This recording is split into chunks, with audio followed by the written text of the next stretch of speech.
Se esta história te interessou, não se esqueça de se inscrever no nosso canal e diga-nos de que cidade você nos está vendo. Continuamos. A brisa da tarde entrava suave pelas janelas do apartamento no Jardim Europa, um dos bairros mais elegantes de São Paulo. O sol desenhava listras douradas sobre o piso de mármore da sala, iluminando cada detalhe daquela residência impecável.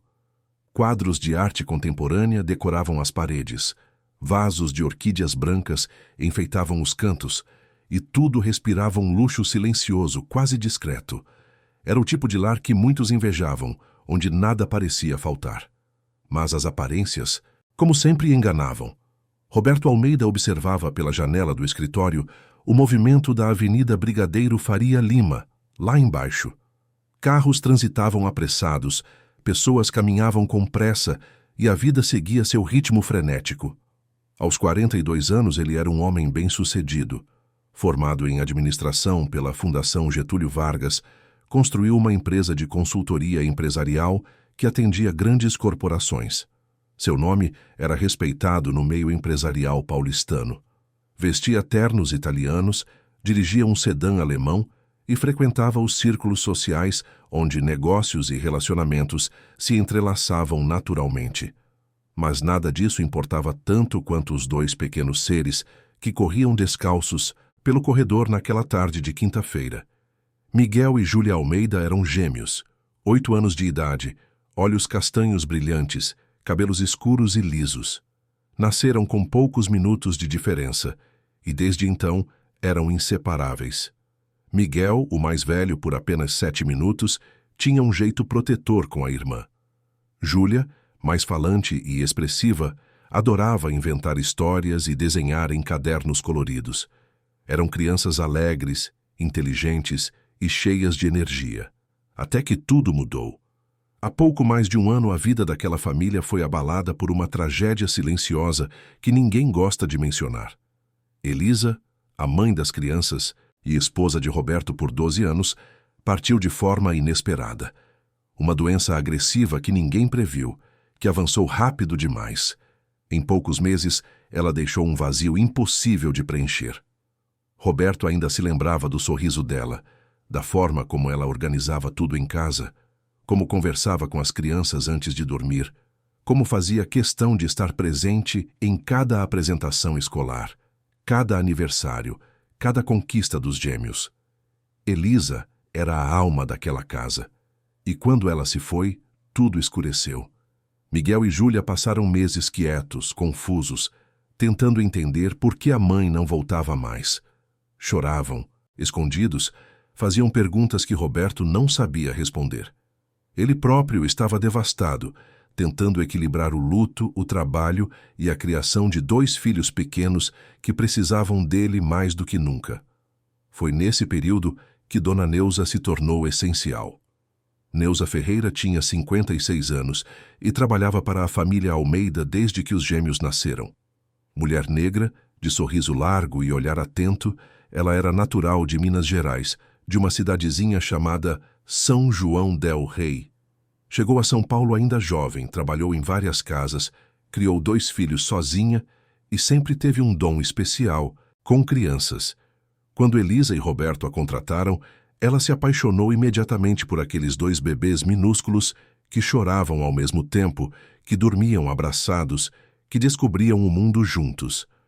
Dona Neuza conhecia cada detalhe da rotina de Miguel e Júlia. Sabia que Júlia preferia panquecas no café da manhã e que Miguel adorava suco de laranja com muito gelo. Conhecia os medos, as manias, os sonhos, acompanhou os primeiros passos, as primeiras palavras, os primeiros dias de escola. E quando Elisa adoeceu, foi Dona Neuza quem segurou a barra, cuidando das crianças com ainda mais carinho, tentando compensar a ausência inevitável da mãe. Após a partida de Elisa, Dona Neuza se tornou o pilar emocional daquela casa.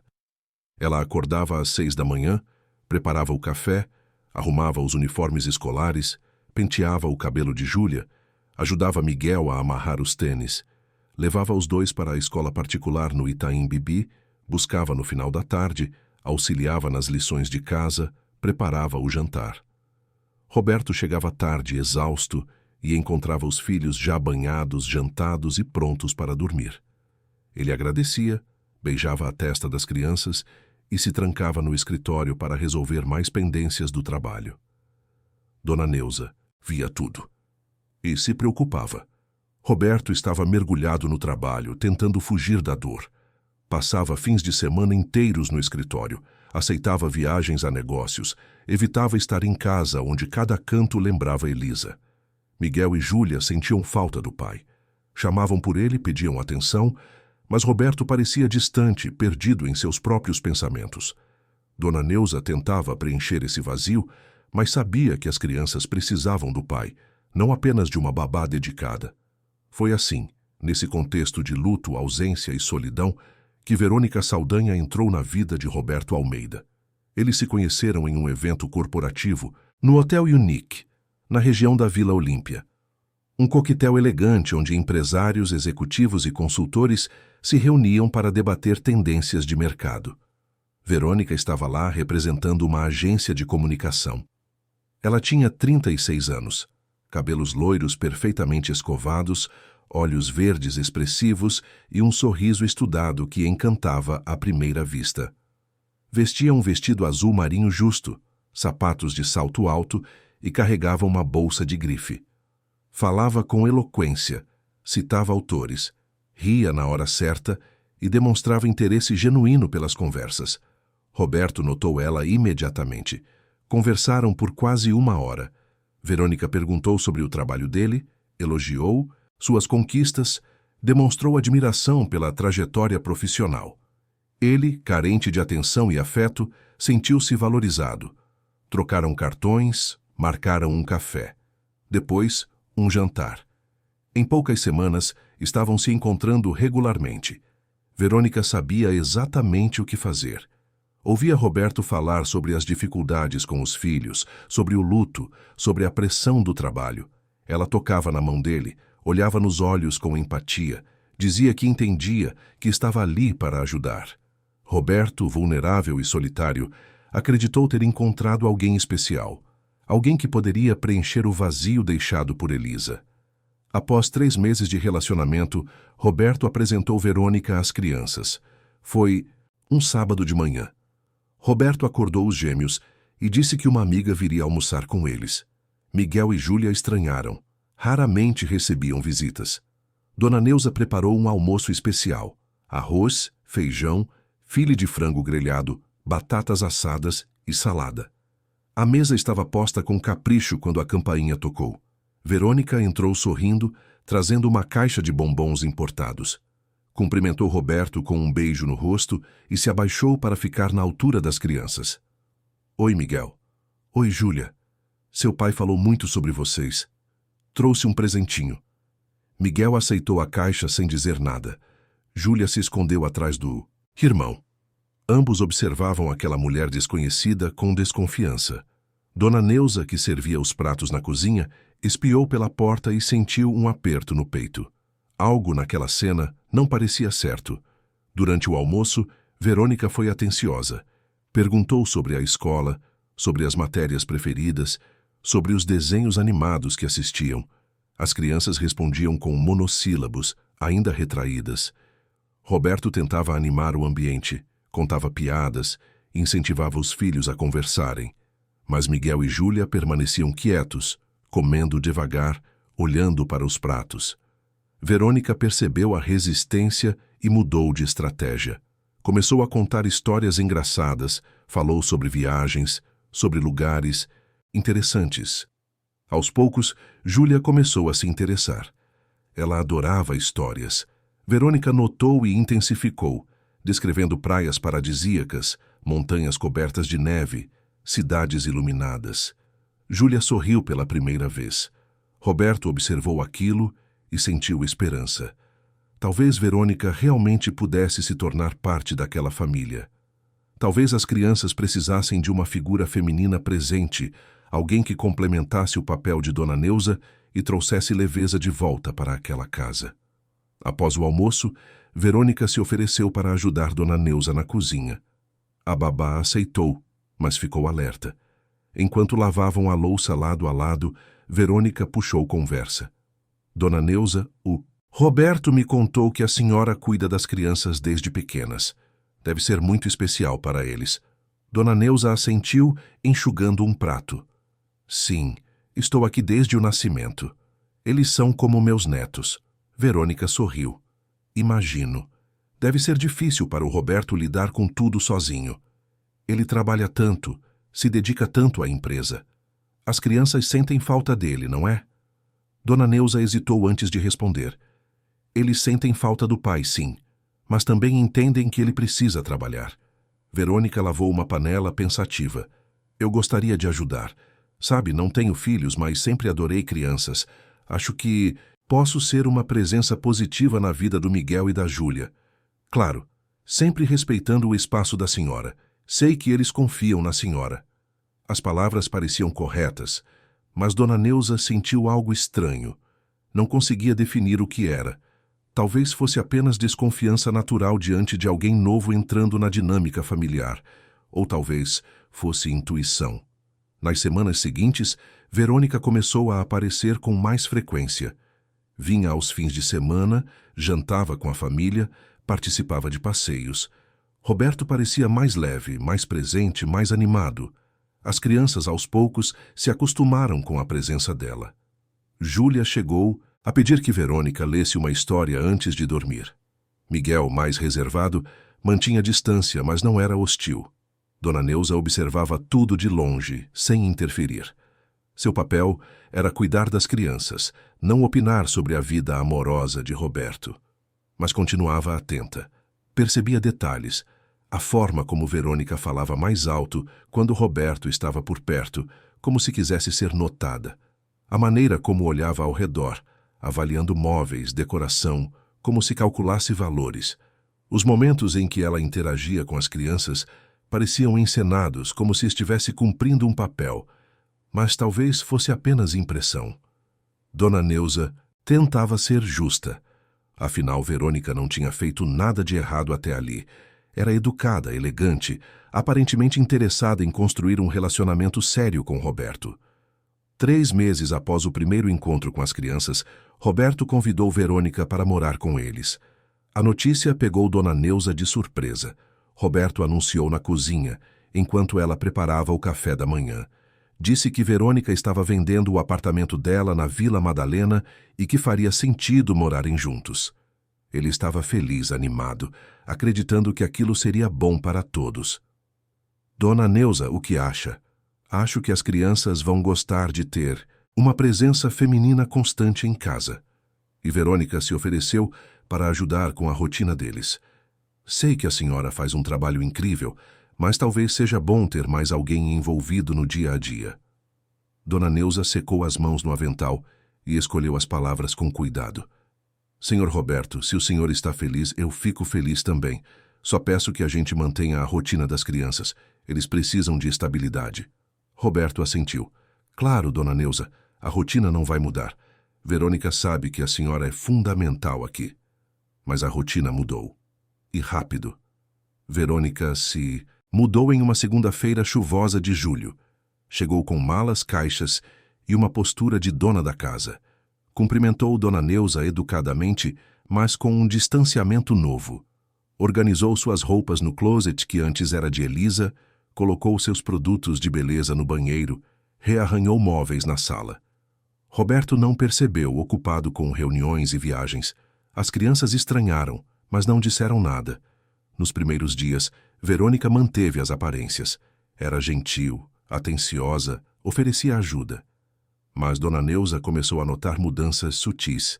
Verônica dava palpites sobre a alimentação das crianças, sugeria mudanças na rotina, questionava escolhas que Dona Neuza fazia há anos, tudo com um sorriso no rosto, mas com um tom de superioridade disfarçado.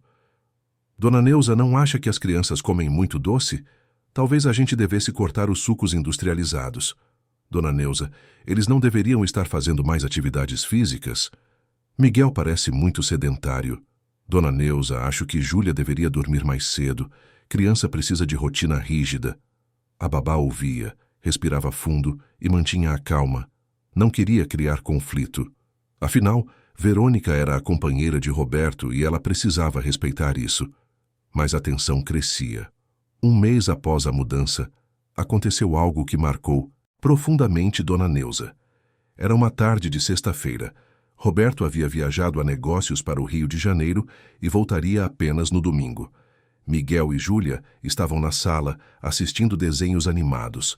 Dona Neuza preparava o jantar na cozinha. Verônica estava no quarto, ao telefone. De repente, Dona Neuza ouviu um grito. Correu para a sala e encontrou Júlia chorando, segurando o braço. Miguel estava ao lado dela, assustado.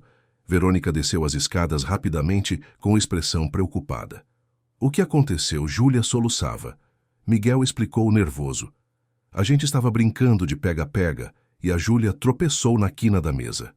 Dona Neuza ajoelhou ao lado de Júlia, examinando o braço. Estava vermelho, mas não parecia grave. Ela pegou gelo, enrolou em um pano e aplicou suavemente. Júlia se acalmou aos poucos. Verônica observou a cena e então disse, com um tom ríspido que Dona Neuza nunca tinha ouvido antes: "Por que vocês estavam correndo dentro de casa? Quantas vezes eu já falei para não correrem?" As crianças se entreolharam, confusas. Verônica nunca tinha falado nada disso antes. Dona Neuza tentou intervir. "Eles são crianças, Dona Verônica. Criança corre, pula, brinca, faz parte." Verônica virou-se para ela, os olhos verdes brilhando com uma frieza inesperada. "Dona Neuza, com todo respeito, mas eu moro aqui agora, e tenho tanto direito quanto a senhora de educar essas crianças." Roberto concordou com isso. Dona Neuza sentiu o coração acelerar. Não era o que Verônica dizia, mas a forma como dizia. O tom autoritário, a postura intimidadora. As crianças perceberam a tensão e ficaram quietas. Verônica respirou fundo, como se estivesse se controlando, e então sorriu. "Desculpa, Dona Neuza. Estou só preocupada com a segurança deles. Vamos jantar?" Aquela noite, Dona Neuza deitou-se na cama do quartinho dela, no fundo do apartamento, e não conseguiu dormir. Algo estava errado. Ela sentia no peito, na garganta, nas mãos que tremiam levemente. Verônica não era quem fingia ser, e as crianças estavam começando a perceber isso também. No sábado de manhã, Verônica acordou cedo e preparou o café da manhã. Dona Neuza estranhou. Normalmente ela era quem fazia isso, mas decidiu não comentar. Sentou-se à mesa com Miguel e Júlia, que comiam em silêncio. Verônica serviu torradas, suco de laranja natural e frutas. Sorriu para as crianças. "Hoje vamos ter um dia especial. Vou levar vocês ao shopping, comprar roupas novas, tomar sorvete. O que acham?" Miguel e Júlia olharam para Dona Neuza como se pedissem permissão. A babá assentiu. "Pode ir, crianças. Divirtam-se." Verônica pegou a bolsa, as chaves do carro e saiu com os gêmeos. Dona Neuza ficou sozinha no apartamento, organizando a casa, mas com um peso no coração. Tentou se convencer de que estava exagerando, que Verônica estava apenas tentando se aproximar das crianças, que tudo ficaria bem. Mas quando eles voltaram, à tarde, algo estava diferente. Miguel entrou calado, foi direto para o quarto. Júlia também estava estranha, evitando olhar nos olhos de Dona Neuza. Verônica, por outro lado, parecia satisfeita. Colocou as sacolas de compras no sofá e disse em tom casual: "As crianças se comportaram muito bem hoje. Estou orgulhosa deles." Dona Neuza tentou conversar com Miguel e Júlia depois, mas eles não quiseram falar. Apenas disseram que estava tudo bem, que o passeio foi legal, que ganharam roupas novas. Mas o olhar deles dizia outra coisa. Dizia medo. Quando Roberto voltou da viagem no domingo à noite, Verônica o recebeu com um beijo caloroso, contou sobre o passeio, mostrou as roupas que comprou. Roberto ficou encantado. Abraçou as crianças, agradeceu a Verônica por cuidar delas, disse que estava feliz por ter alguém assim ao seu lado. Dona Neuza observou tudo da cozinha e sentiu um arrepio na espinha. Aquilo era apenas o começo. Ela não sabia ainda o quão sombrio o caminho à frente seria, mas sua intuição gritava que algo terrível estava prestes a acontecer naquela casa. E a pior parte era que Roberto não via nada. Ele estava cego envolvido pela manipulação sutil de uma mulher que escondia suas verdadeiras intenções atrás de sorrisos estudados e palavras doces. As semanas seguintes foram estranhas. Verônica começou a assumir mais tarefas relacionadas às crianças. Dizia que queria ajudar, que Dona Neuza merecia descansar, que ela própria podia levar os gêmeos para a escola algumas vezes. Roberto apoiou a ideia, acreditando que Verônica estava se integrando à família. Mas Dona Neuza percebeu que sempre que Verônica assumia alguma responsabilidade, algo dava errado. Miguel chegava da escola com fome, dizendo que não tinha lanchado. Júlia voltava com o uniforme sujo, como se ninguém tivesse cuidado dela. Quando Dona Neuza questionava, Verônica dava desculpas convincentes. Esquecia a lancheira em casa. Júlia se sujou na hora do recreio e não deu tempo de limpar. Roberto não notava. Ele confiava em Verônica completamente. E assim, semana após semana, a presença de Verônica foi se tornando mais dominante. Ela reorganizou armários, mudou horários, definiu regras novas. Dona Neuza sentia que estava perdendo espaço, mas não sabia como reagir. Não queria criar problemas para Roberto, que finalmente parecia feliz novamente. Até que, em uma noite de agosto, algo aconteceu que mudou tudo. Miguel começou a mancar. De repente, sem motivo aparente, ele passou a sentir dor na perna esquerda. Dona Neuza levou ele ao médico, que pediu exames. Roberto ficou preocupado. Verônica, estranhamente, parecia indiferente. Os exames não mostraram nada grave, mas o médico sugeriu fisioterapia. Miguel precisaria ir 2 vezes por semana. Roberto contratou um fisioterapeuta particular que vinha ao apartamento. Mas o menino não melhorava. Pelo contrário, parecia cada vez mais cansado, mais triste, mais distante.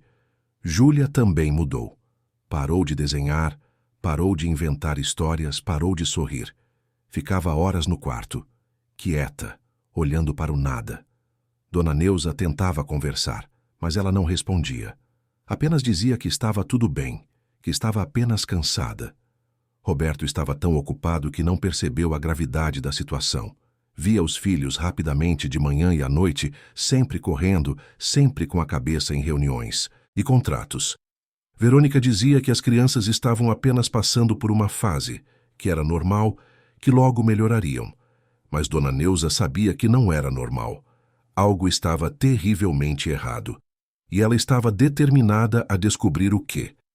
Uma tarde, enquanto Verônica estava no quarto ao telefone e Roberto no trabalho, Dona Neuza sentou-se no chão do quarto de Júlia.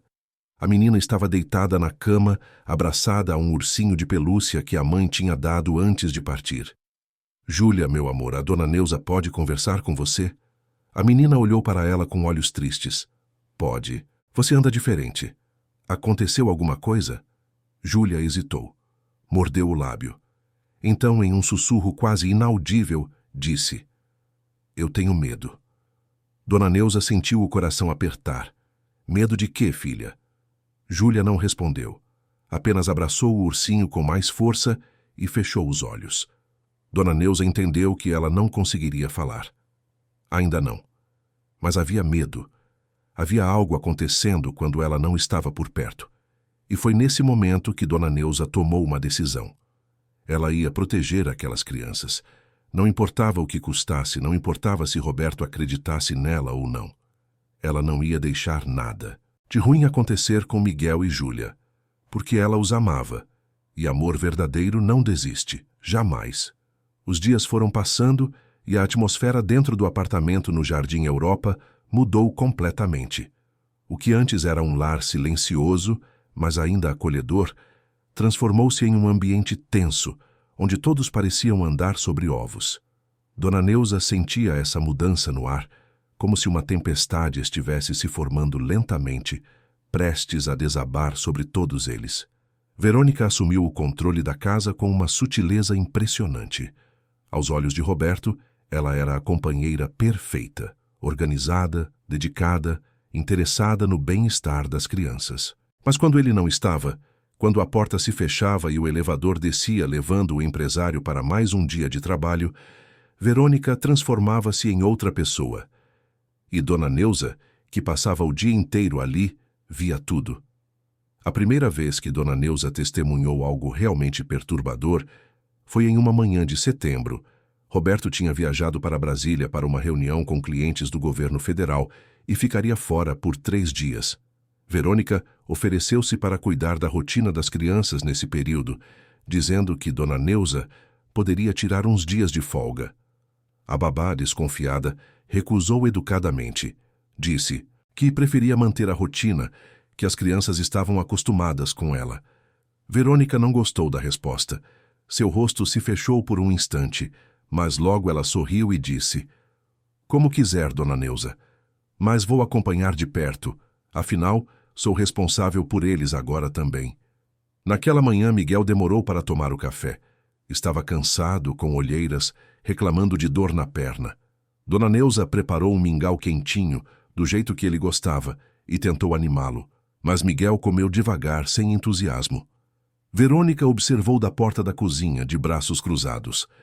"Miguel, você vai se atrasar para a escola. Anda logo com esse café." O menino tentou comer mais rápido, mas acabou derrubando um pouco de mingau na camiseta. Foi um acidente, algo perfeitamente normal para uma criança de 8 anos.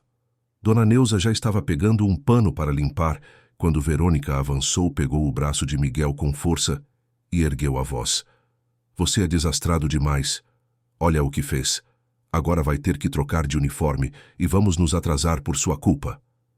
Miguel arregalou os olhos, assustado. Dona Neuza interveio imediatamente. "Dona Verônica, foi só um acidente. Eu limpo aqui e não precisa se alterar." Verônica soltou o braço do menino bruscamente e saiu da cozinha, batendo a porta. Miguel olhou para Dona Neuza com os olhos marejados. A babá abraçou ele com carinho, sentindo o corpo pequeno tremer. "Tá tudo bem, meu filho. Vamos trocar sua camiseta e você vai para a escola bonito." Mas não estava tudo bem, e Dona Neuza sabia disso. Nos dias seguintes, com Roberto fora, as coisas pioraram. Verônica impôs regras absurdas. As crianças deveriam comer em silêncio absoluto durante as refeições. Não podiam assistir televisão durante a semana.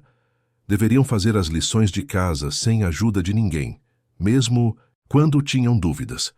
Júlia, que sempre foi falante, foi repreendida várias vezes por fazer perguntas. "Cala a boca, Júlia. Ninguém aguenta essa sua mania de falar o tempo todo." A menina se retraía, engolindo as palavras, voltando para o quarto com a cabeça baixa. Miguel tentava proteger a irmã, mas Verônica o intimidava também. Dizia que ele era fraco, que um menino de 8 anos não deveria estar mancando, que ele precisava se esforçar mais, andar sem ajuda, parar de usar a dor como desculpa. Dona Neuza intervinha sempre que podia, mas Verônica a afastava. Dizia que a babá estava mimando demais as crianças, que elas precisavam de disciplina, que Roberto concordava com tudo aquilo. Dona Neuza duvidava, mas não tinha como provar. Verônica sempre fazia questão de parecer doce e atenciosa quando Roberto ligava para saber como estavam as coisas. "Está tudo ótimo, amor. As crianças estão bem comportadas, jantaram direitinho, fizeram a lição. Você não precisa se preocupar." Mas a verdade era bem diferente. Uma noite, Júlia molhou a cama. Acordou assustada, chorando baixinho, envergonhada. Tinha apenas 8 anos e aquilo não acontecia desde que ela era bem pequena. Dona Neuza acordou com o choro abafado, entrou no quarto e encontrou a menina encolhida no canto da cama, tremendo. "O que foi, meu amor?" Júlia apontou para o lençol molhado, incapaz de falar. Dona Neuza entendeu imediatamente e agiu com carinho. "Não se preocupa, filha. Acontece. Vamos trocar o lençol e você volta a dormir." Ela pegou lençóis limpos no armário e começou a arrumar a cama quando Verônica apareceu na porta, de roupão, com os braços cruzados e uma expressão dura no rosto. "O que está acontecendo aqui?" Dona Neuza tentou ser discreta. "Júlia teve um pequeno acidente. Estou trocando o lençol." Verônica entrou no quarto e olhou para a menina com desprezo. "Você tem 8 anos, Júlia. Não é mais um bebê. Isso é inaceitável." Júlia começou a chorar mais alto. Dona Neuza tentou acalmar a situação. "Dona Verônica, por favor. Ela está assustada. Vamos resolver com calma." Mas Verônica não estava interessada em calma. Ela pegou o lençol molhado, enfiou na mão de Júlia e disse friamente: "Você vai lavar isso agora, sozinha. Vai aprender a ter vergonha na cara." Dona Neuza ficou em choque. "A senhora não pode estar falando sério, ela é uma criança." Verônica virou-se para a babá com os olhos frios. "Dona Neuza, essa não é sua decisão. Eu moro aqui, eu cuido dessas crianças.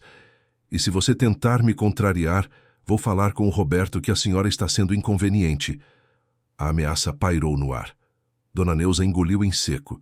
Sabia que Verônica era capaz de manipular Roberto contra ela. Mas não podia deixar aquilo acontecer.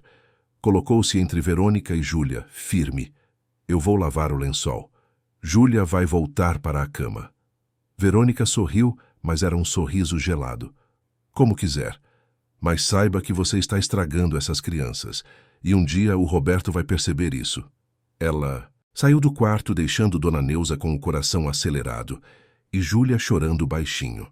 A babá abraçou a menina, sussurrou palavras de conforto, trocou o lençol e esperou até ela dormir novamente. Depois, foi para o próprio quarto e ficou acordada a noite toda pensando no que fazer. No dia seguinte, assim que Roberto voltou de viagem, Dona Neuza pediu para conversar com ele. Esperou ele chegar, guardar a mala, tomar banho. Quando ele desceu para jantar, ela se aproximou. "Senhor Roberto, posso falar com o senhor? É importante." Roberto olhou para ela, cansado, mas atento. "Claro, Dona Neuza." "O que foi?" Ela respirou fundo. "Senhor, eu estou preocupada com as crianças. Elas andam muito quietas, muito tristes. O Miguel está piorando da perna e a Júlia teve um episódio na cama. Acho que eles não estão bem emocionalmente." Roberto franziu a testa. "Episódio na cama? Ela molhou a cama?" Dona Neuza assentiu. "Sim, senhor." E a dona Verônica reagiu de forma muito dura. Disse coisas que deixaram a menina muito abalada. Roberto suspirou, passando a mão pelo cabelo. "Dona Neuza, eu sei que a Verônica pode ser um pouco rígida às vezes, mas ela está tentando educar as crianças. Elas precisam de limites. Mas, senhor, não é sobre limites. É sobre como ela trata eles quando o senhor não está. Eu vejo coisas que me preocupam." Antes que Roberto pudesse responder, Verônica entrou na sala. Tinha acabado de sair do banho, estava com o cabelo molhado e um sorriso no rosto.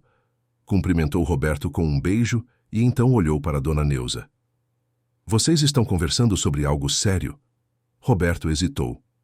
"A Dona Neuza estava me falando sobre as crianças. Disse que elas andam tristes." Verônica sentou-se ao lado de Roberto e pegou na mão dele. "Amor, eu já percebi, isso também. Acho que eles ainda estão processando a perda da mãe. É normal. Mas estou tentando ajudar, sabe? Dou atenção, carinho, mas também estabeleço limites. Crianças precisam de estrutura." Roberto assentiu, parecendo convencido. "É verdade." Verônica olhou para Dona Neuza com um sorriso que não chegava aos olhos. "Dona Neuza, eu sei que a senhora ama essas crianças, mas às vezes, quando amamos demais, acabamos sendo permissivos demais. Eu não quero que o Miguel e a Júlia cresçam sem disciplina." O Roberto concordou comigo que precisamos ser mais firmes. Dona Neuza sentiu a armadilha se fechando. Verônica estava virando a situação, fazendo parecer que ela era o problema. Tentou argumentar. "Senhor Roberto, eu só acho que a gente precisa ter cuidado. As crianças estão fragilizadas."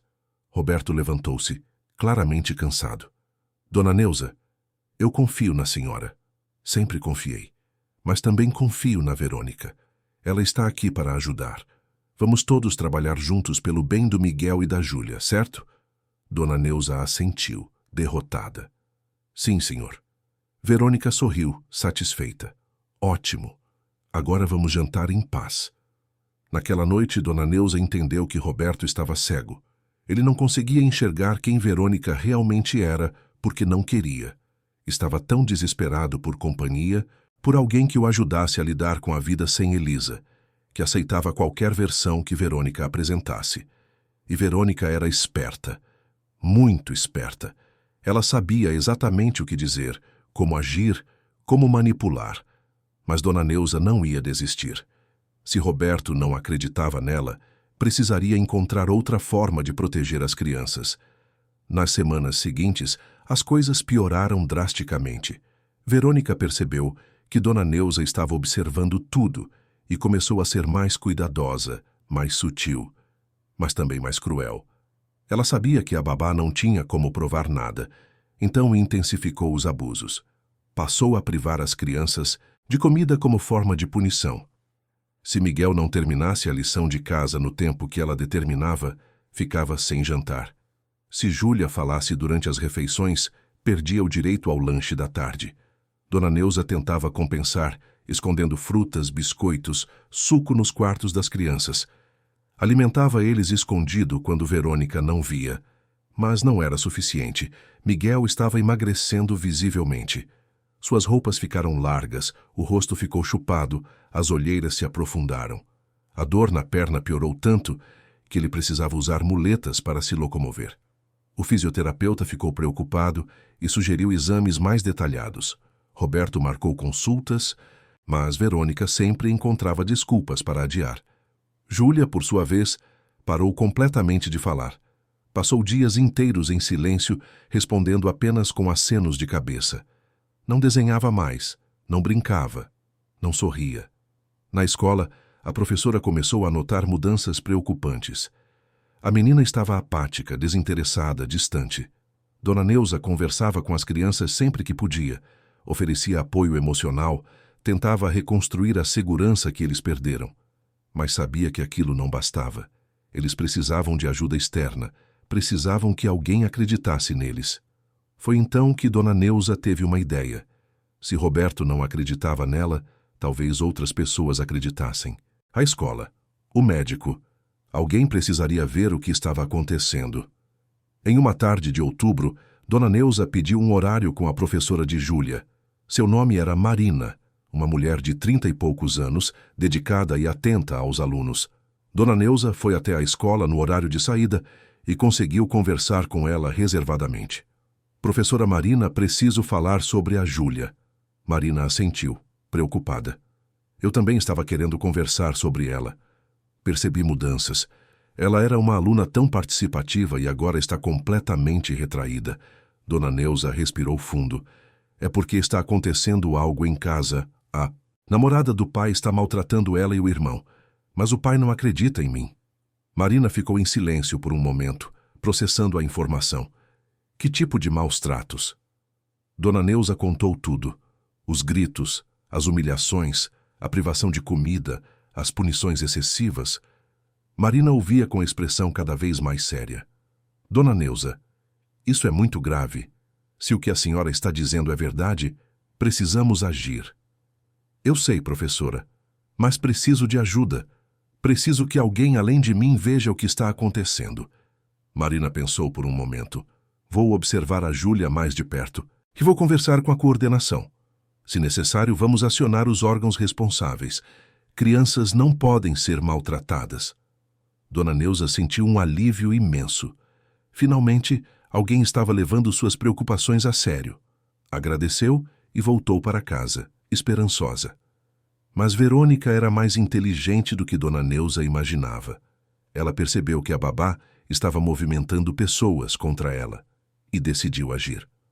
Uma noite, após Roberto chegar do trabalho, Verônica puxou uma conversa delicada. Amor, preciso falar sobre a Dona Neuza.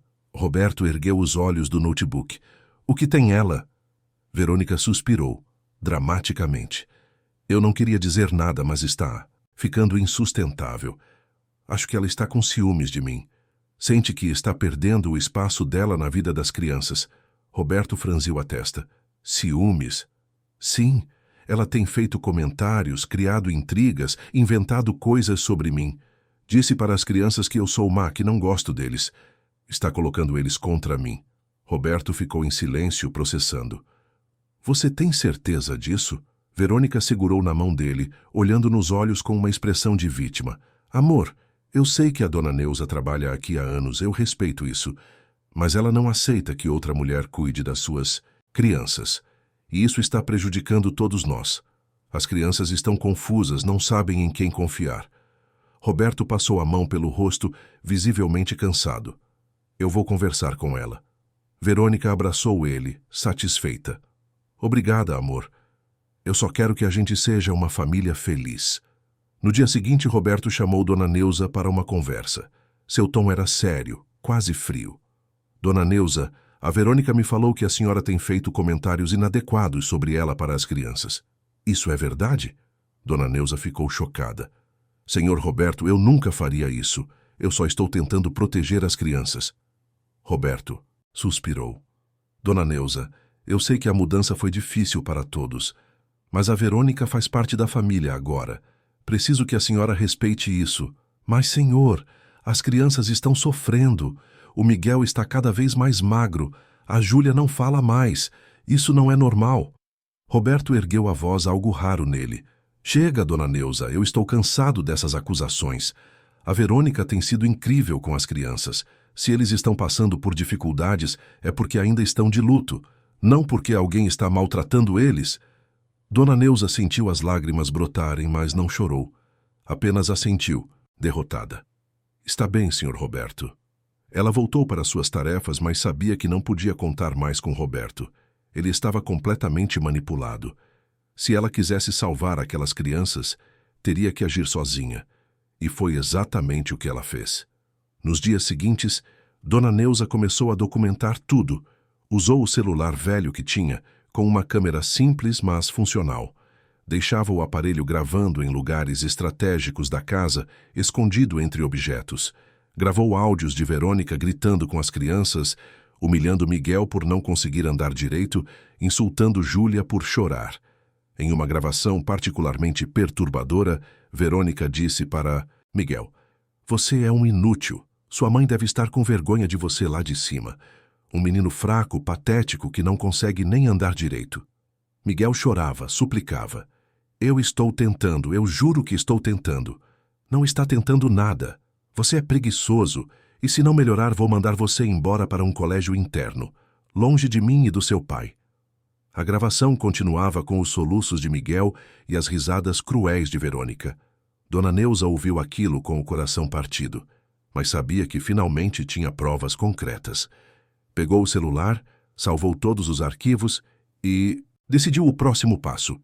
Levaria aquilo para a escola, para a professora Marina, e, se necessário, acionaria ela própria os órgãos de proteção à criança. Mas antes que pudesse fazer isso, algo aconteceu que acelerou tudo. Era uma quinta-feira à tarde. Roberto tinha ido para uma reunião e voltaria apenas à noite. Verônica estava particularmente irritada naquele dia. Havia brigado com alguém ao telefone e descontou nas crianças. Gritou com Júlia por deixar uma boneca no chão. Empurrou Miguel quando ele tentou defender a irmã. Dona Neuza interveio. "Dona Verônica, por favor, acalme-se." Verônica virou-se para ela, furiosa. "Você ainda está aqui? Pensei que já tivesse entendido que não é mais necessária nessa casa. Eu trabalho aqui, senhora, e não vou sair enquanto essas crianças precisarem de mim." Verônica avançou, o rosto vermelho de raiva. "Você é uma intrometida, uma funcionária qualquer que acha que pode questionar minhas decisões. Eu vou falar com o Roberto. Você vai ser demitida." Dona Neuza manteve a calma. "Pode falar o que quiser, mas eu não vou abandonar essas crianças." As duas se encararam. Miguel e Júlia observavam da sala apavorados. A tensão era insuportável. Então Verônica sorriu. Um sorriso perigoso. "Sabe de uma coisa? Eu vou facilitar sua vida. Pega suas coisas e sai agora. Você está despedida." Dona Neuza não se moveu. "A senhora não tem autoridade para me demitir. Só o senhor Roberto pode fazer isso." Verônica pegou o celular e discou. Roberto atendeu no segundo toque. "Amor, preciso que você volte para casa agora. A Dona Neuza está sendo desrespeitosa comigo, gritando, me ameaçando. Estou com medo." Dona Neuza arregalou os olhos, incrédula. Verônica estava mentindo descaradamente. Roberto disse algo do outro lado da linha, e Verônica desligou satisfeita. "Ele vai chegar em meia hora e vai te demitir, pessoalmente." Dona Neuza sabia que aquilo era o fim. Verônica havia vencido. Roberto acreditaria nela, como sempre. As crianças ficariam sozinhas com aquela mulher terrível, e não haveria ninguém para protegê-las. Mas então, ela se lembrou das gravações. Se ia ser demitida de qualquer jeito, pelo menos levaria as provas. Alguém precisava saber a verdade. Foi até o quarto, pegou o celular onde estavam salvos os áudios, guardou na bolsa. Voltou para a sala e esperou Roberto chegar, com o coração disparado, mas determinada a lutar até o fim por Miguel e Júlia. Roberto Almeida entrou no apartamento como um furacão. A gravata estava frouxa, o paletó jogado sobre o braço, o rosto tenso. Tinha saído de uma reunião importante no meio para voltar correndo para casa. Verônica o recebeu na porta, dramaticamente abalada, com os olhos vermelhos como se tivesse chorado. Amor, ainda bem que você chegou. Eu estava com tanto medo. Roberto abraçou ela, preocupado. O que aconteceu exatamente? Verônica respirou fundo, teatralmente. A dona Neuza surtou. Começou a gritar comigo, me acusar de coisas horríveis, disse que eu maltrato as crianças. Eu tentei acalmar ela, mas ela estava fora de si. Disse que ia me expor, que ia inventar mentiras sobre mim. Roberto olhou ao redor e viu dona Neuza parada na sala, de pé, com a bolsa na mão.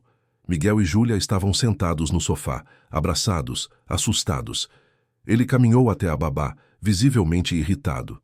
Dona Neuza, o que está acontecendo aqui? A babá o encarou com firmeza, apesar do medo. Senhor Roberto, tudo o que ela acabou de dizer é mentira. Eu nunca gritei com ela. Eu apenas disse que não vou abandonar as crianças enquanto elas precisarem de mim. Verônica soltou um riso amargo. Claro, agora ela vai dizer que eu estou mentindo. É, sempre assim. Ela inventa histórias, manipula as crianças, cria problemas. Roberto suspirou, passando a mão pelo cabelo.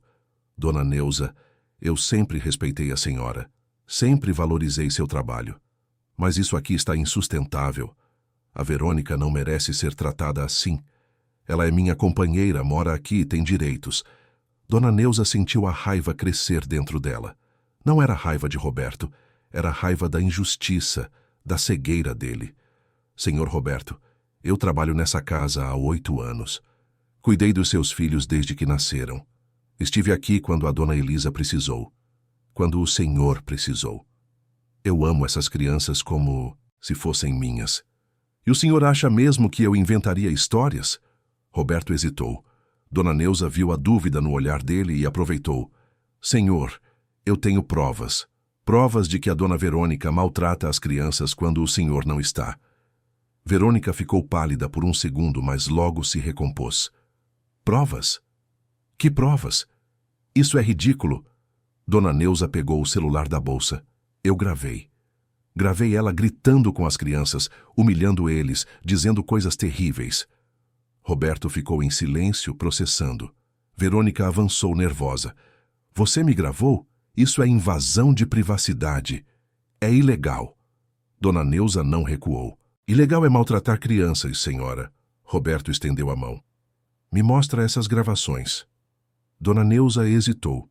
Olhou para Miguel e Júlia, que observavam tudo com olhos arregalados. Então entregou o celular para Roberto. Ele colocou o fone de ouvido e começou a ouvir. Seu rosto foi mudando conforme os áudios avançavam. A expressão de irritação deu lugar à confusão, depois à preocupação e, finalmente, ao horror. Verônica tentou minimizar. Roberto, amor, isso foi tirado de contexto.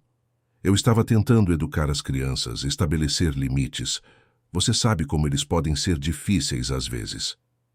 Roberto tirou o fone. Lentamente. Você chamou meu filho de inútil. Disse que a mãe dele teria vergonha dele. Verônica ficou sem palavras por um instante. Então tentou outra abordagem. Amor, eu sei que foi pesado, mas eu estava nervosa, estressada. A dona Neuza me provoca o tempo todo. As crianças não me respeitam. Eu só queria que eles melhorassem, que fossem mais disciplinados. Roberto balançou a cabeça, ainda processando. Eu preciso de um tempo. Preciso pensar. Verônica segurou no braço dele. Roberto, por favor. Não deixa essa mulher destruir o que a gente construiu. Ela está com ciúmes, quer me afastar de você. Roberto se soltou, gentilmente, mas com firmeza. Verônica, eu preciso de um tempo sozinho. Ele subiu as escadas, trancou-se no escritório. Verônica ficou parada na sala, tremendo de raiva. Olhou para Dona Neuza com ódio puro. Você vai se arrepender disso. Dona Neuza não respondeu. Apenas pegou Miguel e Júlia pela mão e os levou para o quarto deles. Sentou-se na cama entre os dois e abraçou os pequenos corpos que tremiam. Está tudo bem, meus amores. A Dona Neuza está aqui. Ninguém vai machucar vocês.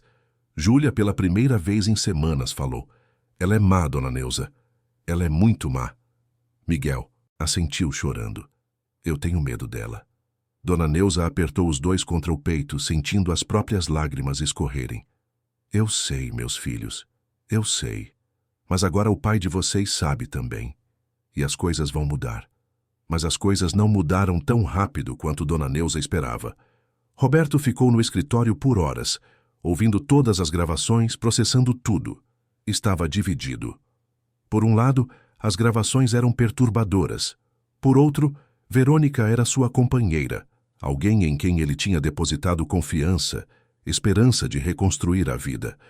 Admitir que ela era uma pessoa ruim significava admitir que ele tinha falhado novamente, que tinha colocado seus filhos em perigo, que tinha sido cego e ingênuo. Quando finalmente desceu, já era madrugada. Verônica estava acordada, sentada na sala, esperando. Roberto sentou-se ao lado dela, cansado. Verônica, eu ouvi tudo. E não consigo entender. Por que você falou aquelas coisas com as crianças? Ela começou a chorar, suavemente. Roberto, eu sei que errei. Eu sei que fui dura demais. Mas eu estava tentando ajudar. Queria que eles melhorassem, que fossem fortes. Eu nunca tive filhos, não sei lidar com crianças direito. Eu errei, mas foi por querer bem. Roberto suspirou. Mas, Verônica, você humilhou meu filho. Disse coisas cruéis. Ela segurou na mão dele. Eu sei, e me arrependo profundamente. Mas a Dona Neuza exagerou. Ela gravou só os momentos ruins. Não gravou quando eu fui carinhosa, quando ajudei eles com a lição, quando levei eles para passear.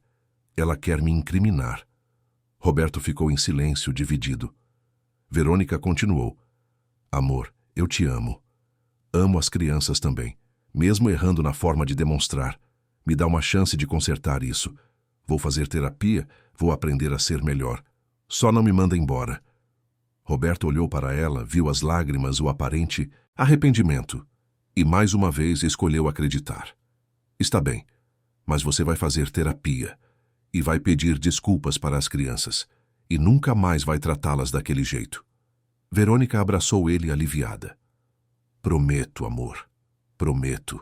Mas era uma promessa vazia. E Dona Neuza sabia disso. No dia seguinte, Roberto conversou com Dona Neuza.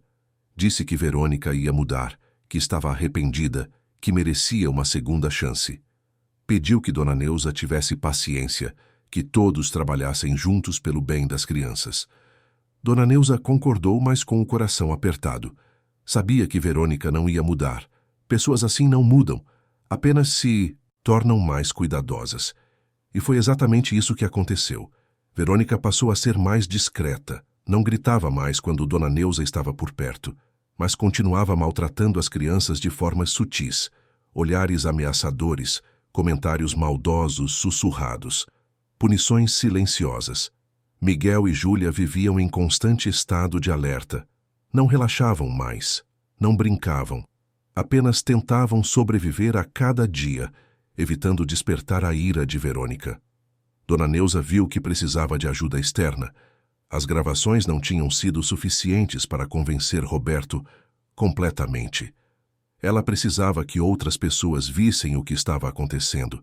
Foi então que ela procurou novamente a professora Marina. Marcou uma reunião na escola e levou cópias das gravações. Marina ouviu tudo com expressão cada vez mais séria. Quando terminou, ela ficou em silêncio por um longo momento. Dona Neuza, isso é gravíssimo.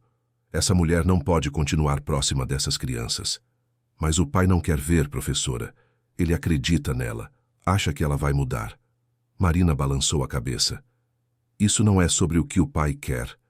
É sobre proteger as crianças. Vou acionar a coordenação. E vamos chamar o Sr. Roberto para uma reunião urgente. Ele precisa entender a gravidade da situação. Dona Neuza sentiu um alívio imenso. Obrigada, professora, muito obrigada. A reunião foi marcada para a sexta-feira seguinte.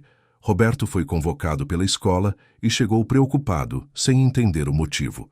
Foi recebido pela coordenadora pedagógica, pela professora Marina e pela psicóloga escolar. Dona Neuza não foi, mas suas gravações estavam lá. As educadoras foram diretas.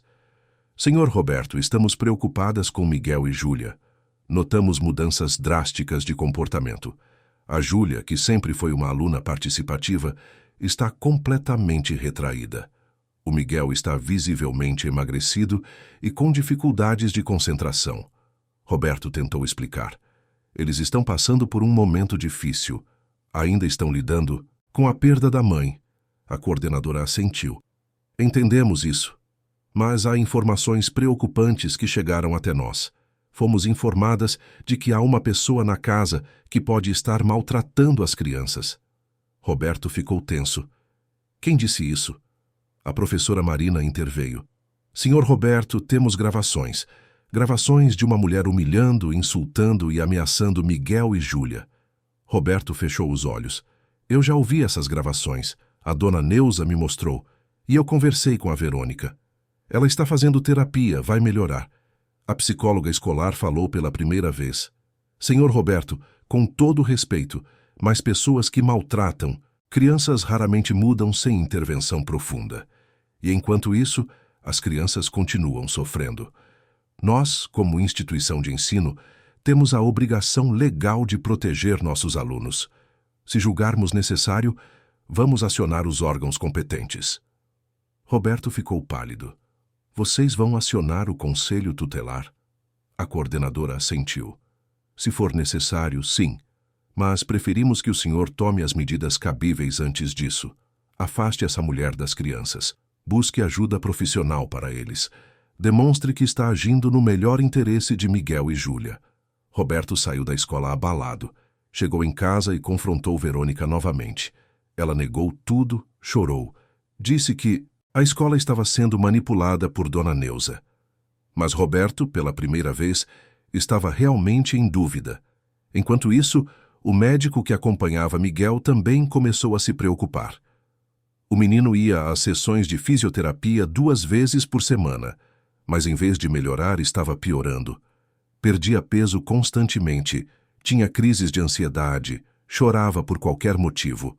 O doutor Henrique Barros era um profissional experiente, especializado em reabilitação infantil. Ele tinha um consultório na Vila Mariana e atendia crianças com diversos tipos de sequelas motoras. Miguel estava sob seus cuidados há meses, mas os progressos eram inexistentes. Em uma consulta, o médico decidiu conversar com o menino sozinho. Pediu que Dona Neuza saísse da sala e sentou-se ao lado de Miguel. Miguel, posso te fazer umas perguntas? E você pode ser sincero comigo. O menino assentiu, nervoso. O médico continuou. Você tem se alimentado direito? Comido 3 refeições por dia? Miguel hesitou, então balançou a cabeça negativamente. Às vezes eu não como. Por quê? Porque a Verônica não deixa. Ela diz que eu não mereço comida se não conseguir andar direito. O médico sentiu a raiva crescer dentro dele. Controlou-se e continuou. E ela fala outras coisas ruins com você. Miguel assentiu, os olhos cheios de lágrimas. Ela diz que eu sou inútil, que minha mãe teria vergonha de mim, que eu nunca vou melhorar. O doutor Henrique abraçou o menino, sentindo o corpo pequeno e magro tremer. Não acredita nessas coisas, Miguel. Você não é inútil. Você é uma criança corajosa que está passando por um momento difícil, e eu vou te ajudar. Ele chamou Dona Neuza de volta e foi direto. Dona Neuza, esse menino está sendo vítima de abuso emocional e negligência. Ele está desnutrido, emocionalmente abalado e sendo psicologicamente torturado. Vou fazer um relatório médico detalhado e vou acionar o pai imediatamente.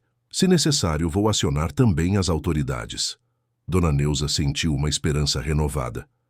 Obrigada, doutor. Por favor, faça isso. O médico ligou para Roberto naquela mesma tarde. Foi firme e direto. Senhor Roberto, sou o Dr. Henrique Barros, médico do Miguel. Preciso conversar com o senhor urgentemente. Seu filho está em situação de risco. Roberto marcou uma consulta para o dia seguinte. Foi sozinho, sem Verônica. O médico não poupou palavras. Mostrou gráficos de perda de peso, relatórios de piora no quadro motor, avaliação psicológica preocupante. E então contou o que Miguel tinha revelado. Roberto saiu do consultório destruído. Tudo o que ele tinha tentado negar, tudo o que tinha tentado racionalizar, desmoronou. Seu filho estava sofrendo. Júlia estava sofrendo. E ele, o pai, o responsável por protegê-los, tinha falhado miseravelmente. Chegou em casa determinado. Encontrou Verônica na sala, mexendo no celular. Ela sorriu ao vê-lo, mas o sorriso morreu quando notou a expressão dele. Verônica, a gente precisa conversar. Ela se levantou, apreensiva. Sobre o quê? Sobre você sair dessa casa. Verônica ficou pálida. O quê? Roberto, do que você está falando? Eu conversei com o médico do Miguel. Ele me contou coisas que você fez, coisas que você disse. E eu conversei com a escola também. Todos estão dizendo a mesma coisa. Você maltrata meus filhos. Verônica avançou desesperada. Amor, não. Isso é mentira. É tudo mentira da dona Neuza, da escola, do médico. Eles estão todos contra mim. Roberto balançou a cabeça. Não, Verônica. Não são todos contra você. Você é contra meus filhos. E eu não vou permitir isso mais. Verônica mudou de tática. Começou a chorar, implorar. Roberto, eu te amo. Você não pode fazer isso comigo. Eu mudei minha vida por você. Vendi meu apartamento. Deixei meus amigos. Me dediquei a essa família. Roberto sentiu pena por um instante, mas então lembrou do rosto magro de Miguel, dos olhos tristes de Júlia. Não. Você precisa sair. Hoje. Verônica percebeu que perdeu, e então mostrou sua verdadeira face. Tirou a máscara completamente. Seu rosto se contorceu em uma expressão de ódio puro. Você vai se arrepender disso, Roberto. Eu vou destruir sua reputação. Vou contar para todo mundo que você é um pai negligente, que deixa uma babá qualquer mandar na sua casa, que escolhe empregados em vez da própria companheira. Roberto não se intimidou. Faça o que quiser, Verônica, mas saia da minha casa agora. Verônica pegou a bolsa furiosa e se dirigiu à porta. Mas antes de sair, subiu correndo as escadas. Roberto foi atrás, alarmado. Ela invadiu o quarto de Miguel, onde ele estava deitado, e gritou. Você é um covarde. Um menino inútil que arruinou tudo. Por sua causa eu estou sendo expulsa. Miguel começou a chorar. Dona Neuza, que estava no corredor, entrou rapidamente e se colocou entre Verônica e o menino. Saia daqui agora. Roberto chegou, pegou Verônica pelo braço e a puxou para fora do quarto. Ela se debateu, gritou, tentou voltar. Júlia saiu do próprio quarto, assustada com o barulho. Verônica viu a menina e gritou. E você? Sempre reclamando, sempre chorando. Vocês dois são uns mimados. Roberto finalmente conseguiu levá-la para fora do apartamento. Trancou a porta e encostou nela, respirando pesadamente. Ouviu Verônica bater na porta, gritar ameaças, mas não abriu. Depois de alguns minutos, o barulho cessou. Verônica tinha ido embora. Roberto subiu as escadas lentamente. Encontrou Dona Neuza no quarto de Miguel abraçando o menino que chorava compulsivamente. Júlia estava ali também, agarrada à babá. Roberto se ajoelhou ao lado deles e abraçou os três, juntos. Me perdoem. Por favor, me perdoem. Eu fui um péssimo pai. Eu não vi o que estava acontecendo. Não acreditei em vocês. Mas agora acabou. Ela foi embora. E eu prometo que vou proteger vocês. Sempre. Dona Neuza olhou para ele com os olhos marejados. Senhor Roberto, o importante é que o senhor agiu. Agora a gente vai reconstruir tudo. Juntos. Eles ficaram ali, abraçados, por um longo tempo. Mas Roberto sabia que ainda havia muito a fazer. As crianças precisavam de acompanhamento psicológico intenso. Miguel precisava recuperar o peso e retomar a fisioterapia adequadamente. Júlia precisava voltar a falar, a sorrir, a ser criança novamente. e Dona Neuza precisava ser valorizada como merecia. No dia seguinte, Roberto conversou com ela formalmente. Dona Neuza, eu quero que a senhora saiba que reconheço tudo o que fez por essa família. A senhora nunca desistiu das crianças, mesmo quando eu não acreditei na senhora. E por isso quero fazer algumas mudanças. Vou aumentar seu salário, dar à senhora um quarto maior e quero que saiba que é parte essencial dessa família. Dona Neuza sorriu emocionada. Obrigada, senhor Roberto, mas eu não fiz isso por dinheiro. Fiz porque amo essas crianças. Eu sei, e é por isso que a senhora merece todo o reconhecimento. Mas ainda havia uma preocupação. A escola tinha deixado claro que, se necessário, acionaria o conselho tutelar. Roberto precisava demonstrar que estava tomando todas as providências para garantir o bem-estar de Miguel e Júlia. Ele marcou consultas com uma psicóloga infantil renomada, a doutora Beatriz Moreira, que tinha um consultório nos Jardins. Também reorganizou completamente sua rotina de trabalho, delegando mais tarefas para passar mais tempo em casa. Voltou a jantar com as crianças, a ajudar nas lições de casa, a estar presente. Miguel e Júlia, aos poucos, começaram a confiar novamente. Mas o trauma era profundo. Júlia tinha pesadelos todas as noites, acordava gritando, dizendo que Verônica estava voltando. Miguel tinha crises de ansiedade antes das refeições, com medo de que alguém fosse tirar a comida dele. A doutora Beatriz foi paciente e cuidadosa. Trabalhou com as crianças individualmente e também em sessões conjuntas. Ajudou Roberto a entender o impacto do trauma. Ensinou técnicas para lidar com as crises. Orientou sobre como reconstruir a confiança. Foram semanas difíceis, mas havia progresso. Pequenos, mas reais. Os primeiros dias após a saída de Verônica foram estranhos. O apartamento no Mincels Jardim Europa parecia maior, mais silencioso, mas ao mesmo tempo mais leve. Era como se uma sombra pesada tivesse sido retirada, permitindo que a luz voltasse a entrar pelas janelas. Miguel e Júlia ainda andavam assustados, olhando para trás constantemente, esperando que Verônica aparecesse a qualquer momento. Mas ela não aparecia, e aos poucos, muito aos poucos, as crianças começaram a respirar novamente. Roberto fez mudanças drásticas em sua rotina. Cancelou viagens desnecessárias, recusou reuniões que pudessem ser resolvidas por videoconferência e estabeleceu um horário fixo para chegar em casa, às 6 da tarde, sem exceções.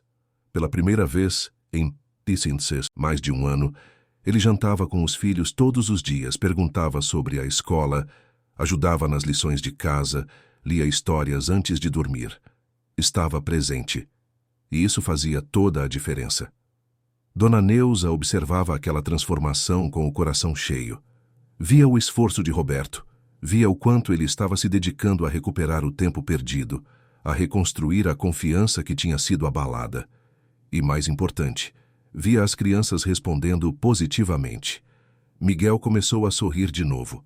Júlia voltou a falar, primeiro em sussurros tímidos, depois em frases completas.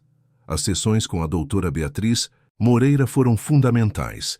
A psicóloga infantil tinha um consultório acolhedor, com poltronas confortáveis, brinquedos coloridos e uma atmosfera que transmitia segurança. Ela trabalhava com técnicas especializadas em trauma infantil, ajudando as crianças a processarem o que tinham vivido, sem reviver a dor de forma destrutiva. Na primeira sessão individual com Júlia, a menina mal falava. Ficou sentada no canto da poltrona, abraçando um ursinho de pelúcia que a doutora Beatriz ofereceu. A psicóloga não forçou, apenas conversou suavemente, fez perguntas abertas, desenhou junto com a menina. E, aos poucos, Júlia começou a se abrir. Ela me deixava com fome, sussurrou. Em uma das sessões, dizia que eu falava demais, que era chata, e eu tentava ficar quieta, mas ela ficava brava mesmo assim. A doutora Beatriz ouvia com atenção, validando os sentimentos da menina, explicando que nada do que aconteceu era culpa dela, que ela não tinha feito nada de errado. Júlia precisava ouvir isso. Precisava entender que não merecia ser tratada daquela forma. Com Miguel, o processo foi diferente. O menino carregava uma culpa imensa. Achava que por não conseguir andar direito, por precisar de muletas, tinha causado problemas para todos. Achava que Verônica tinha razão quando o chamava de inútil. Ela dizia que minha mãe teria vergonha de mim, contou em uma sessão com os olhos baixos, e eu acho que ela tinha razão. Eu não consigo nem andar direito.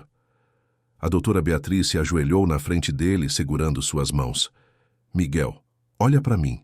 Sua mãe nunca, jamais teria vergonha de você. Ela te amava mais do que tudo nesse mundo, e você não é inútil.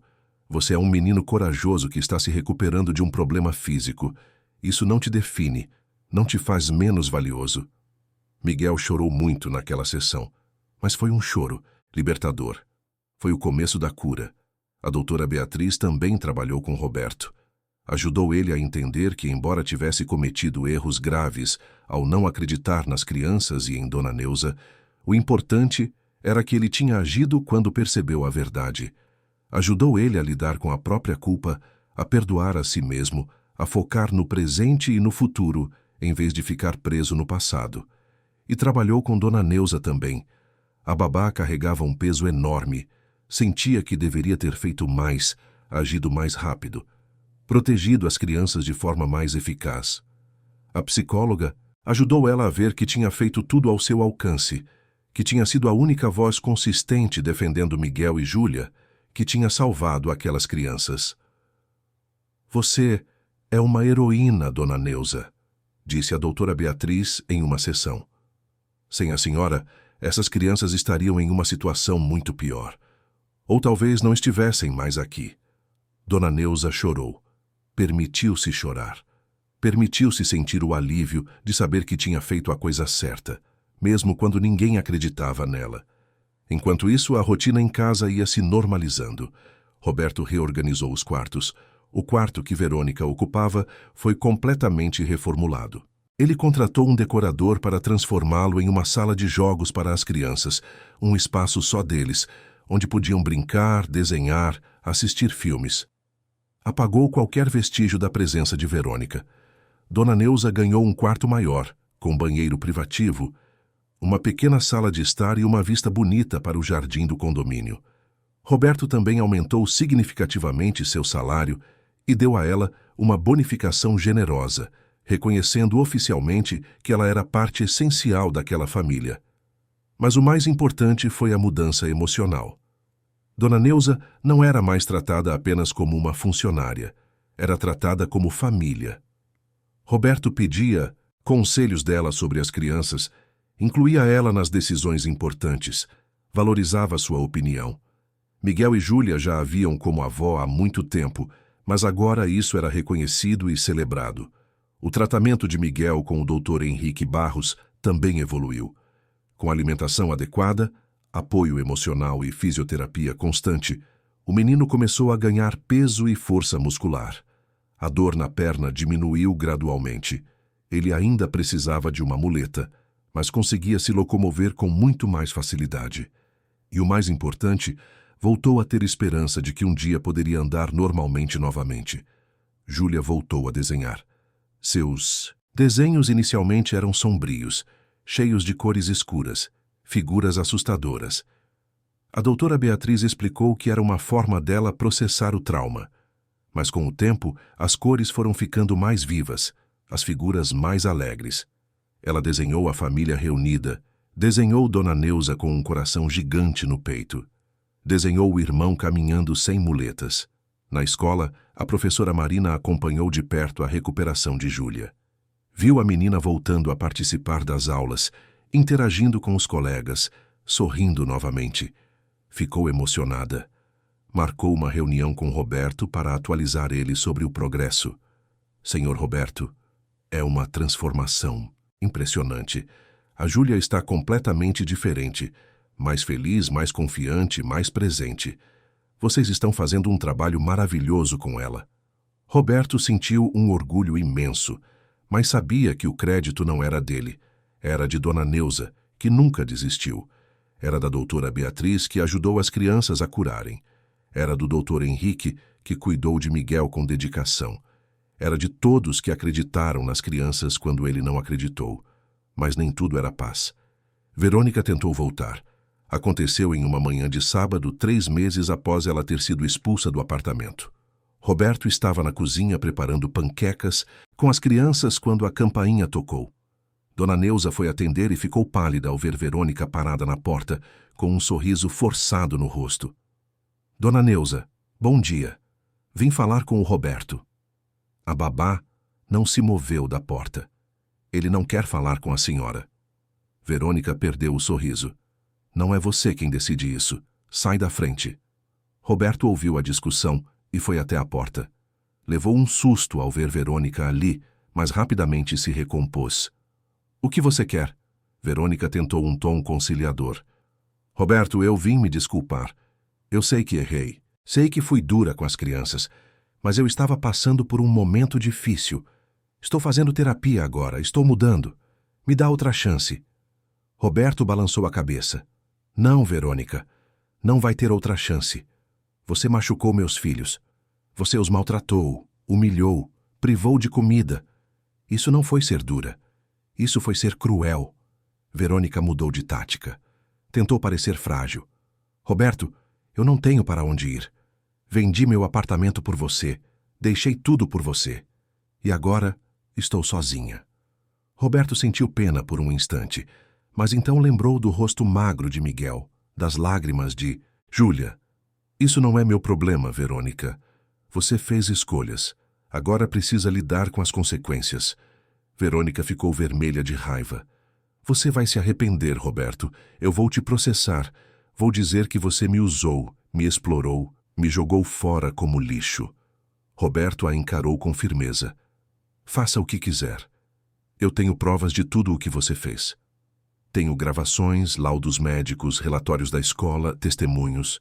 Se você tentar alguma coisa, vai se dar mal. Verônica percebeu que perdeu. Virou-se e saiu batendo os saltos com força no chão do corredor. Roberto fechou a porta. Respirou fundo. Miguel e Júlia tinham ouvido tudo da cozinha. Estavam pálidos, assustados. Roberto foi até eles e os abraçou. Ela foi embora. E não vai voltar mais. Eu prometo que vou proteger vocês. Júlia enterrou o rosto no peito do pai. Eu não quero ver ela nunca mais. E você não vai, minha filha. Nunca mais. Dona Neuza também estava abalada, mas aliviada. Verônica tinha tentado voltar, mas não conseguiu. E agora, finalmente, todos podiam seguir em frente sem medo. Os meses foram passando e a vida no apartamento do Jardim Europa foi se transformando. Era um lar novamente. Um lar de verdade, onde havia risadas, brincadeiras, conversas, afeto. Roberto aprendeu a cozinhar receitas simples e fazia questão de preparar o jantar algumas vezes por semana. Miguel e Júlia ajudavam, fazendo bagunça, sujando a cozinha, mas criando memórias felizes.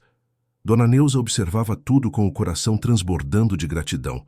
Via as crianças que ela amava como netas voltando a ser crianças de verdade. Via Roberto se tornando o pai presente que eles precisavam. E sentia que todo o sofrimento, toda a luta, toda a angústia tinham valido a pena. Em uma tarde de domingo, Roberto chamou todos para uma reunião na sala. Miguel e Júlia sentaram no sofá, curiosos. Dona Neuza ficou de pé sem entender o que estava acontecendo. Roberto sorriu. Eu queria falar sobre uma coisa importante, sobre família. Durante muito tempo, eu achei que família era apenas sangue. Mas aprendi que família é muito mais do que isso. Família é quem está presente, quem cuida, quem ama, quem protege. Ele olhou para a Dona Neuza. E a Dona Neuza é família, não é funcionária, não é babá, é vó. É parte essencial dessa casa, dessa vida, de tudo o que a gente é. Miguel e Júlia sorriram. Dona Neuza sentiu as lágrimas escorrerem. Roberto continuou. Por isso quero oficializar algo. Dona Neuza, a partir de hoje, seu quarto não é mais quarto de empregada. É seu quarto. Essa é sua casa tanto quanto é nossa. Você não trabalha aqui. Você vive aqui. Dona Neuza não conseguiu falar. Apenas abraçou Roberto, depois abraçou Miguel e Júlia. Ficaram ali, os 4, abraçados, chorando, rindo, sentindo o amor que os unia. Alguns meses depois, aconteceu algo que marcou profundamente a todos. era aniversário de Elisa. Ou melhor, seria. Ela já tinha partido, mas a data permanecia no calendário, no coração. Roberto acordou, naquele dia com um peso no peito, lembrando da mulher que amou, da mãe que as crianças perderam. Mas em vez de se trancar no escritório e fingir que o dia não existia, como fazia antes, ele decidiu fazer algo diferente. Reuniu Miguel, Júlia e Dona Neuza e sugeriu: "Vamos visitar o túmulo da mãe de vocês. Vamos levar flores, conversar com ela, lembrar dela com carinho." As crianças hesitaram no começo, mas concordaram. Foram ao cemitério São Paulo, na zona oeste da cidade. Roberto comprou um buquê de lírios brancos, as flores favoritas de Elisa. Chegaram ao túmulo e ficaram ali em silêncio por um momento. Então Roberto começou a falar. "Elisa, eu vim aqui com nossos filhos. Eles estão lindos, fortes, corajosos. Passamos por momentos muito difíceis. Eu cometi erros graves. Mas estamos nos recuperando. E quero que você saiba que nunca vou esquecer você. Você sempre vai ser a mãe deles. Mas também aprendi que amor não é exclusivo. Podemos honrar sua memória e, ao mesmo tempo, construir uma vida nova." Miguel deu um passo à frente. "Mãe, eu sinto sua falta todos os dias. Mas estou melhorando. Estou ficando mais forte. E a Dona Neuza está cuidando da gente. Ela te amava também. E ama a gente." Júlia, chorando baixinho, colocou um desenho sobre o túmulo. Um desenho da família. Mãe, pai, Miguel, ela mesma e Dona Neuza. Todos juntos de mãos dadas, sorrindo. "Eu fiz isso para você, mãe. Para você saber que a gente está bem." Dona Neuza não disse nada. Apenas fez o sinal da cruz e sussurrou uma oração. Pediu para que Elisa descansasse em paz, sabendo que seus filhos estavam protegidos. Saíram do cemitério com o coração mais leve. Era como se tivessem permissão para seguir em frente, para serem felizes, novamente, sem culpa, sem peso. A recuperação de Miguel continuou surpreendendo a todos. Com o apoio emocional adequado, alimentação correta e fisioterapia intensiva, ele foi ganhando força muscular progressivamente. O Dr. Henrique ficou impressionado com a evolução. Em menos de 6 meses, Miguel conseguiu reduzir o uso das muletas para apenas uma. Depois, conseguiu caminhar com o apoio de uma bengala. E, finalmente, em uma tarde memorável, deu os primeiros passos completamente sozinho. Roberto estava no trabalho quando recebeu a ligação de Dona Neuza, com a voz embargada de emoção. "Senhor Roberto, o Miguel andou sozinho, sem ajuda nenhuma." Roberto largou tudo e correu para casa. Encontrou Miguel no meio da sala sorrindo orgulhoso, com Júlia e Dona Neuza aplaudindo ao redor. Ele pediu para o filho andar novamente. Miguel respirou fundo, concentrou-se e caminhou. Foram apenas 5 passos, mas foram os 5 passos mais importantes da vida dele. Roberto abraçou o filho, chorando.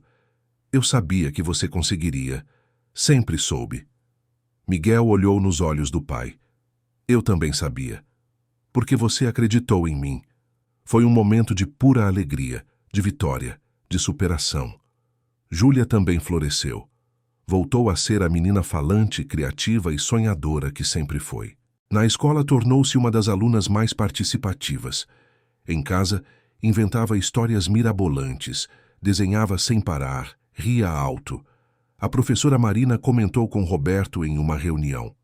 "Senhor Roberto, a Júlia é uma criança completamente diferente. É como se ela tivesse renascido." E era exatamente assim que Roberto sentia. Seus filhos tinham renascido. Dona Neuza tinha renascido. Ele próprio tinha renascido.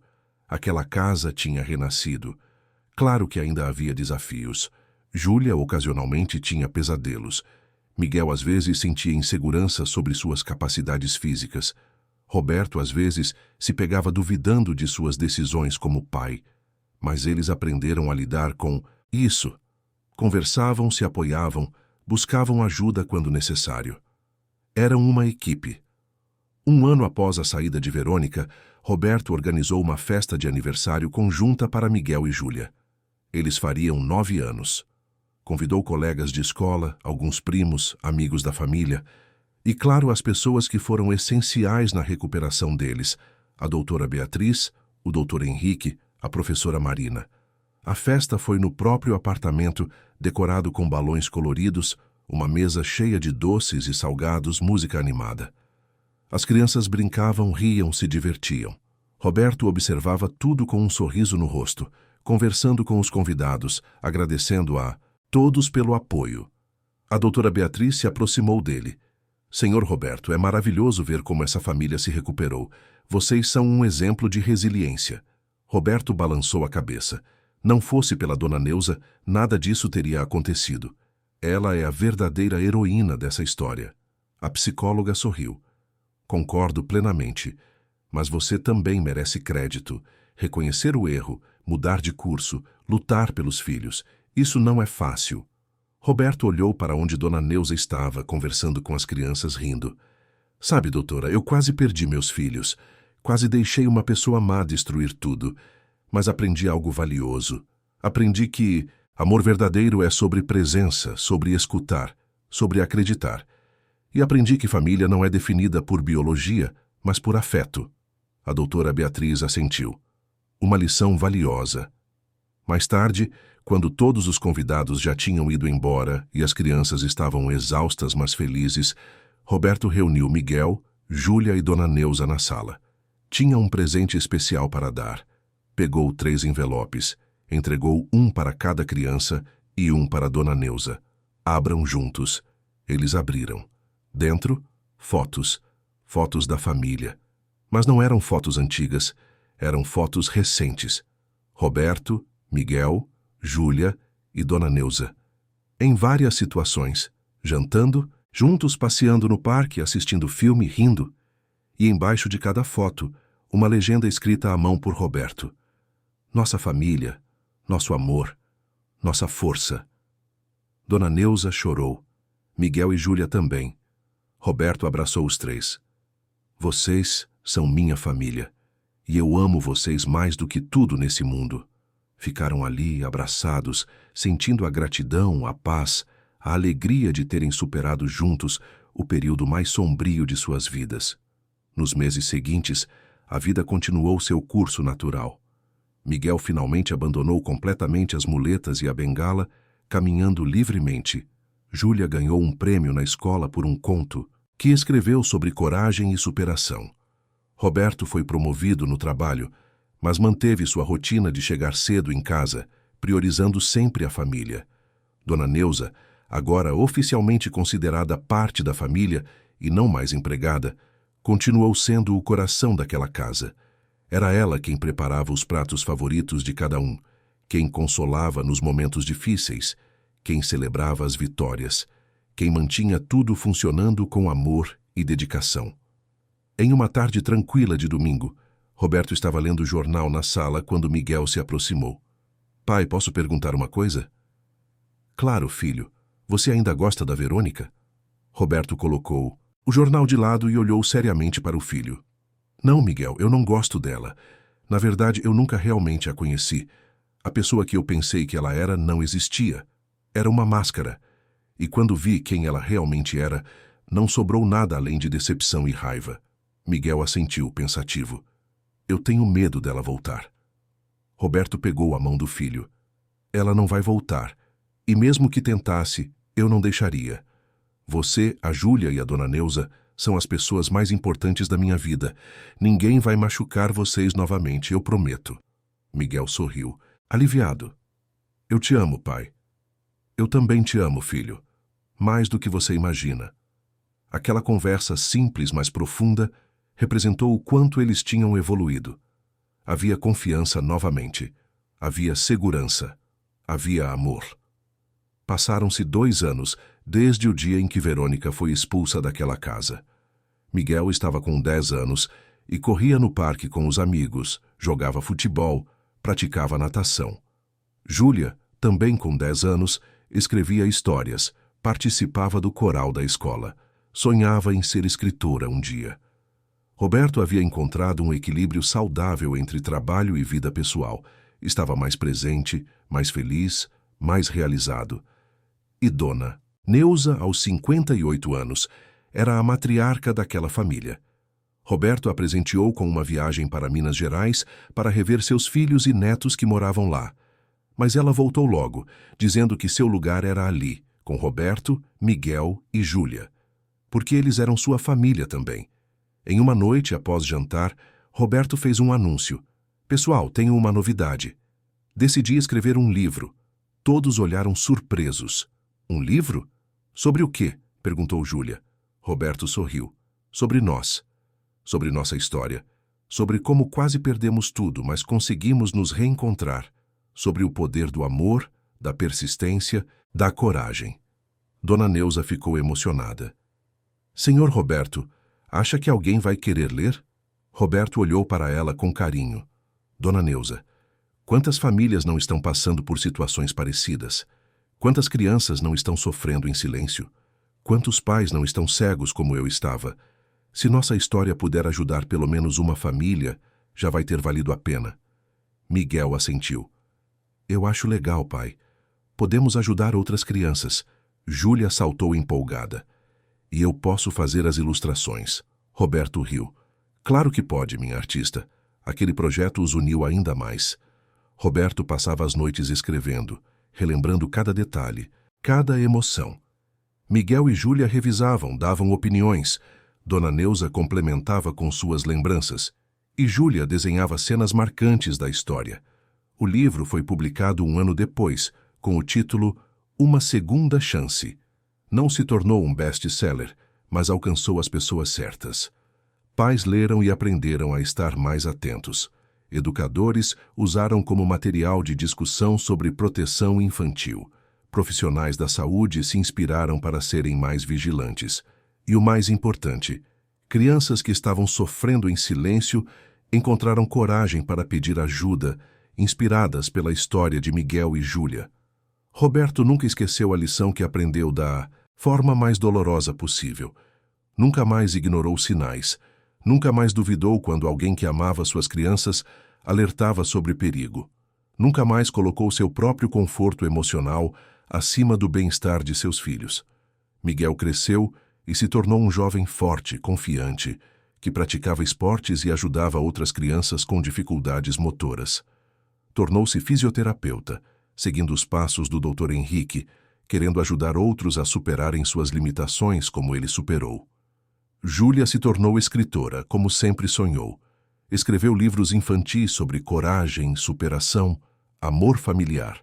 Seus livros ajudaram milhares de crianças a lidarem com situações difíceis, a encontrarem esperança nos momentos mais sombrios.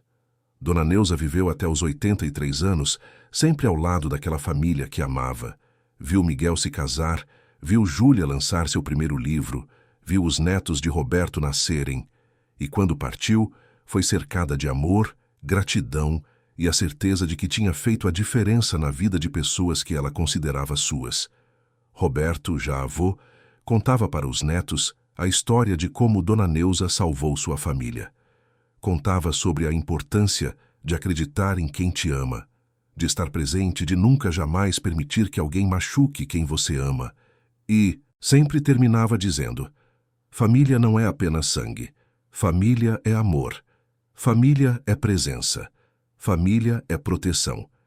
E a Dona Neuza foi a melhor família que eu poderia ter. A história daquela família se tornou um legado, um lembrete de que é possível reconstruir o que foi quebrado, curar o que foi ferido, encontrar luz mesmo após a escuridão mais profunda. Um lembrete de que amor verdadeiro não desiste, persiste, luta, protege e vence. Fim da história. Queridos ouvintes, esperamos que a história de Roberto, Miguel, Júlia e Dona Neuza tenha tocado profundamente o seu coração. Se você se emocionou com essa jornada de superação, amor e coragem, deixe seu like, inscreva-se no canal e conte nos comentários qual parte da história mais te marcou. Todos os dias, trazemos histórias intensas como essa, que revelam o lado mais profundo da alma humana, que nos fazem refletir sobre família, proteção e o verdadeiro significado do amor. Te esperamos no próximo episódio, com mais uma história que vai mexer com suas emoções.